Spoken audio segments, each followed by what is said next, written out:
Sa ilang sandali, malalaman na natin kung mapapataob mo ang ating champion na si DJ Busted. Pero ano nga ba ang maipapamalas sa atin ng ating defending champion? Panoorin natin to. Isa kang talentadong Pinoy, DJ Busted! Dahil sa talentadong Pinoy, nagkaroon ako ng maraming gigs. Nakilala yung pangalan ko, especially sa Zamboanga City. Very proud talaga yung mga tao sa akin kasi pinakita sa kanila na may kakaibang talent din sa Zamboanga City. Nagulat talaga ako kasi ang alam ko talaga, ang pinag-aralan niya, HRM. Tapos, nano ko lang na beatbox pala ang kaya niyang gawin. Gusto talaga nung father ko na maging pulis ako or sundalo, pero yung paglaki ko, ang dami ko kasing talent.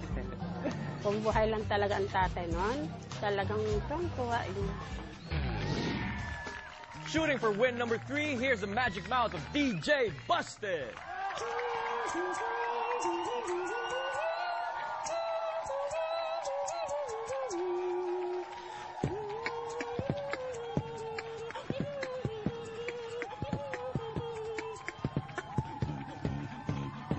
Everybody's sexy back.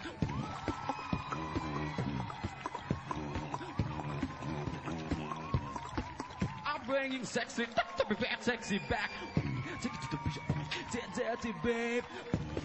I'm feeling the shocks of baby, I'm a flame. I'm feeling whip me on pen, please be a babe. I'm feeling that no one's a piece of a place. Take it to the house.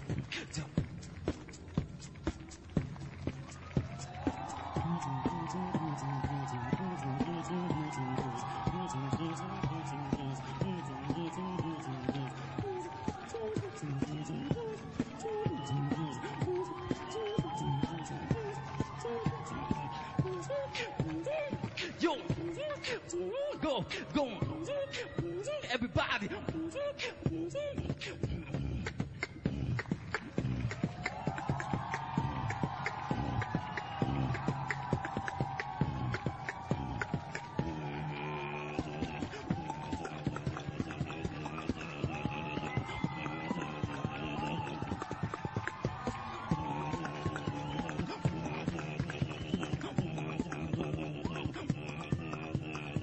You get ready to be fine.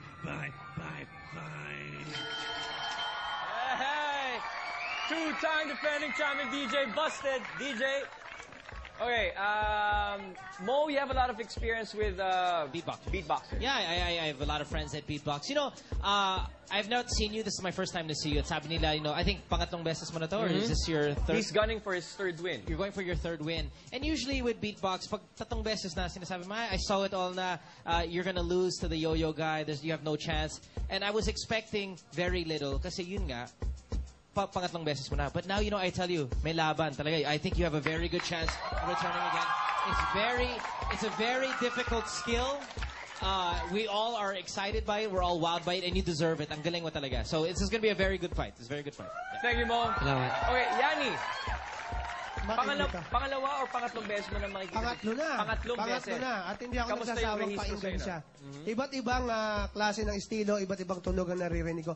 Alam mo yung kanina nga, dalawa yung naririnig kong tunog. Gusto ko maputol yung isa eh. Kasi habang gagawin mo yung pangalawang tunog, dapat mapuputol yung isang tunog. Pero nagdederecho sila pareho eh.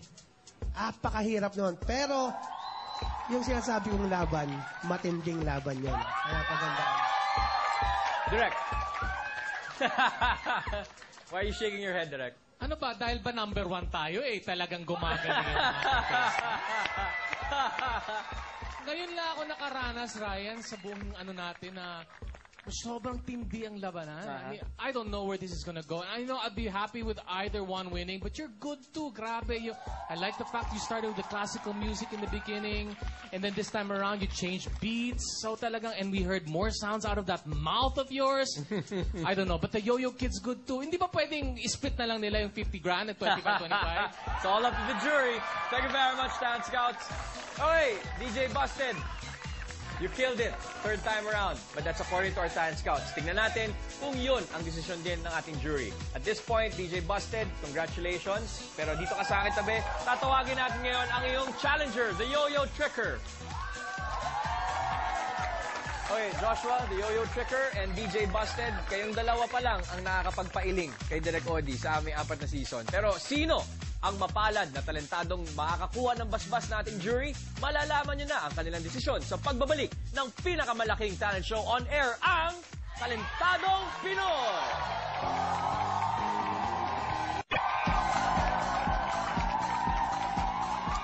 Tingnan mo nga naman, kahit ano ang talent nila, nagbabakasakali pa rin ang lahat. Yan ang tunay na fighting spirit ng Pinoy. Kaya sugod na sa aming mga susunod pang auditions.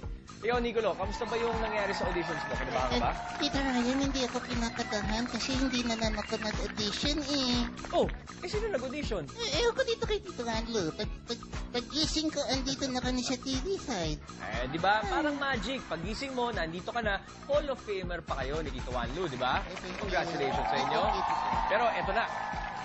Woo! Mukhang may final decision na ang ating jury. Napakahigpit ng laban. So, jury, you may now enter the studio.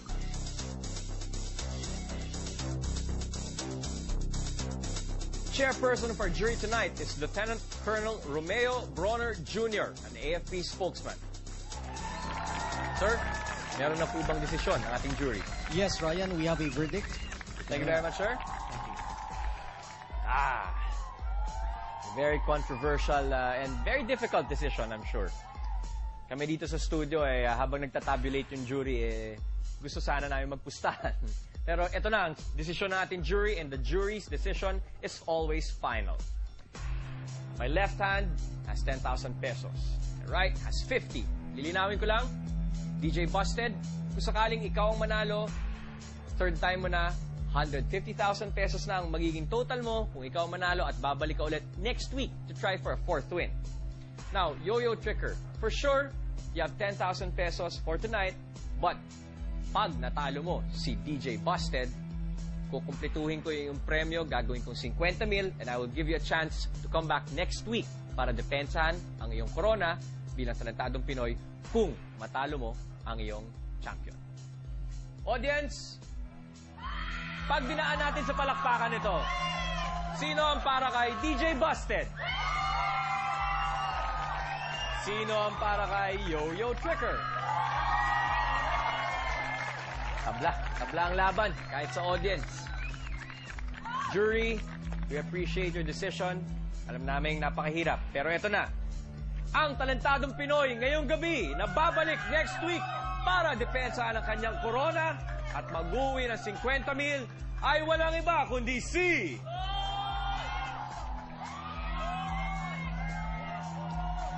Yo-Yo Tricker! DJ Busted, here's 10,000 pesos. Thank you very much, DJ Busted. Yo-Yo Tricker, congratulations, here's 50,000 pesos. And you get a chance to come back next week to defend your title bilang Talentadong Pinoy. Congratulations! Nicolo, maraming salamat. Ako po si Ryan Agoncillo na muli nagpapasalamat sa inyong panonood tuwing Sabado. At ako naman po si Juan Lu. And ako naman si Nicolo. Happy Father's Day sa lahat ng mga tatay. Happy Father's Day, Tito Ryan. Happy Father's Day, Tito Handlo. Thank you, Nicolo. Pilipinas, ito ang pinakasikat at pinaka-inaabangang talent show on television. Ang show natin mga Pilipino, ang Talentadong Pinoy! Congratulations.